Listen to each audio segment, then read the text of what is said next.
আসসালামু আলাইকুম। নাজমুস ট্রাভেলের ভিডিওতে আপনাদেরকে স্বাগত জানাচ্ছি। আমি মোহাম্মদ নাজমুল হাসান রুমি। আমাদের আজকের এই ভিডিওর টপিক হচ্ছে হজ যাত্রীদের উদ্দেশ্যে জমজম পানি। তো যারা হজে যান আমাদের বাংলাদেশ থেকে বা বিভিন্ন দেশ থেকে, তারা অবশ্যই একটি জিনিস নিয়ে আসেন, সেটা হচ্ছে জমজমের পানি। এই জমজমের পানি আমাদের শরীরের জন্য অত্যন্ত উপকারী। এটি একটি বিশুদ্ধ পানি, এটি পরীক্ষিত পানি এবং অনেক অসুখ ভালো করে দেয় এই জমজমের পানি।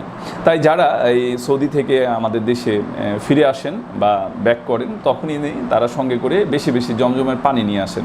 এই পানিটা কি করেন তারা তাদের নিজেদের জন্য, আত্মীয় স্বজনদের জন্য, প্রতিবেশীদের জন্য, শুভাকাঙ্ক্ষীদের জন্য, বন্ধুবান্ধবের জন্য নিয়ে আসেন এবং তাদেরকে শেয়ার করেন। অল্প অল্প করে হোক, ছোট ছোট বোতল হোক, কাউকে একটু বেশি দেন, কম দেন। তো যাই হোক, এই জমজমের পানিটা কিন্তু আমাদের হজযাত্রীদের জন্য অত্যন্ত গুরুত্বপূর্ণ একটি বিষয়।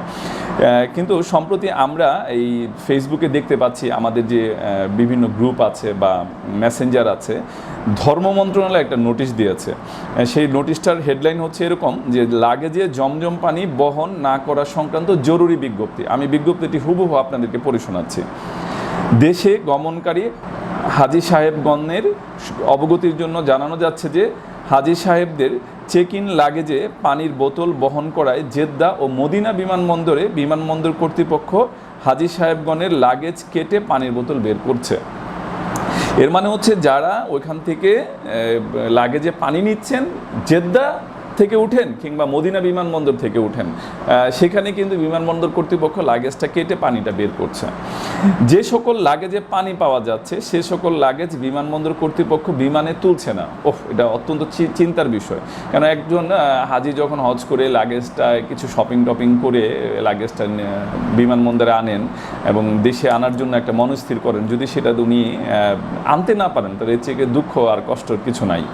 তো সেখানে যেটা হচ্ছে যে লাগেজটাই বিমানে নাকি তুলছে না। এতে হাজী সাহেবগণের লাগেজ দেশে পৌঁছানো অনিশ্চিত হয়ে পড়ছে।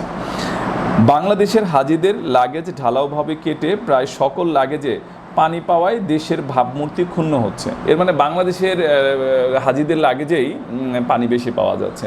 তাহলে কি অন্যরা কি লাগেজে পানি নিচ্ছে না, অন্যান্য দেশের যারা হাজিরা আছেন? তো যাই হোক, এটা ধর্ম মন্ত্রণালয় যেহেতু দিয়েছে, আমি এটা ফেসবুক থেকে বা গ্রুপ থেকে পেয়েছি বলেই আমি এখানে এটা পড়ছি।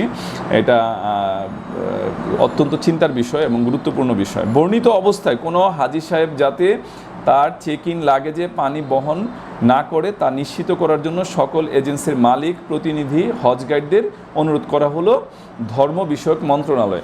তো এইভাবেই আমি এই নোটিশটা পেয়েছি।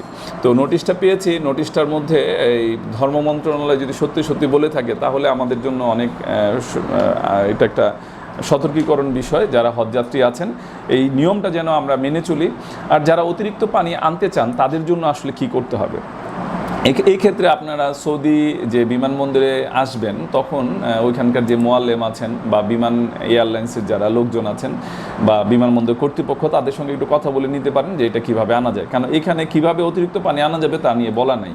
তবে আমরা সম্প্রতি জানি যে যখনই কোনো হাজি সৌদি আরব থেকে তার দেশে ব্যাক করতে যাচ্ছেন, তখনই বিমানবন্দর থেকে বা সৌদি কর্তৃপক্ষ কোনোভাবে তাদের হাতে 5 লিটারের একটা জমজমের পানি বিনামূল্যে দিয়ে দিচ্ছে।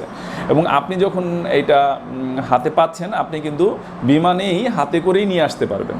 কারণ প্রশ্ন হচ্ছে, যখনই আমরা বিমানে ভ্রমণ করি, আমাদের হ্যান্ডব্যাগে যে আমরা 7 কেজি পর্যন্ত বহন করতে পারি, তাহলে অতিরিক্ত 5 লিটার যদি দেয়, তাহলে আরও 5 কেজির মতো আরও বেড়ে যায়। তাহলে সেটা কি আনা যাবে? উত্তর হচ্ছে হ্যাঁ। আমরা একটু খোঁজ নিয়ে জেনেছি যে ওই 5 লিটার আনার জন্য অতিরিক্ত কোনো খরচ দিতে হয় না। এর মানে আপনি আপনার 7 কেজিও আনলেন, আবার হাতে করে আরও 5 কেজিও নিয়ে আসলেন, মানে 5 লিটার নিয়ে আসলেন। এইভাবে আপনি আনতে পারবেন। এখন অতিরিক্ত পানি আনার যদি কারো ইচ্ছা থাকে, এটা থাকতেই পারে, তো তারা কিভাবে আনবেন এই ব্যাপারে আপনারা আপনাদের সংশ্লিষ্ট যারা আছেন, ওই মোয়াল্লেম, বিমানবন্দর কর্তৃপক্ষ বা এয়ারলাইন্স কর্তৃপক্ষ, তাদের মাধ্যমে আপনারা একটু খোঁজ নিয়ে তারপরে আনবেন। তো এই ছিল আমাদের আজকের ভিডিও। আশা করি এই ভিডিও থেকে আপনারা অনেক উপকৃত হয়েছেন। যাদের জন্য এই তথ্যগুলো দরকার, তাদের সঙ্গে শেয়ার করতে পারেন। কেননা অনেকে হজের জন্য যাবেন বা যাচ্ছেন বা ইতিমধ্যে ওইখানে আছেন।